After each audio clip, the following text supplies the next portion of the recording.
Sacrifice করছেন, করুন, তবে স্যাক্রিফাইস করতে করতে নিজেকে একেবারে নিঃশেষ করে ফেলবেন না। আপনি সারাক্ষণ স্যাক্রিফাইস করতে থাকলে মানুষ ধরেই নেয় স্যাক্রিফাইস করার জন্যই আপনার জন্ম হয়েছে।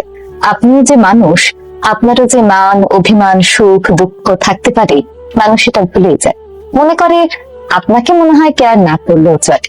ধূপ জ্বলতে জ্বলতে নিঃশেষ হয়ে গেলে সেই পোড়া কাঠিটাকে যত্ন করে রাখি বলুন তো?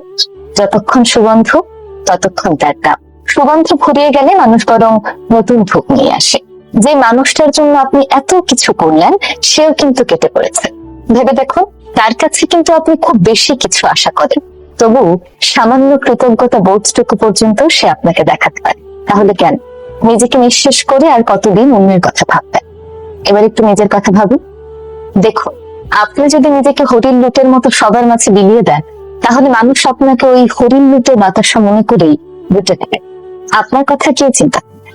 তাই এইবার অন্তত নিজের কথা ভাবুন, নিজেকে ভালোবাসুন, নিজেকে সময় দিন। নিজের কেয়ার করাটা কিন্তু নিজের অধিকারের মধ্যেই পড়ে।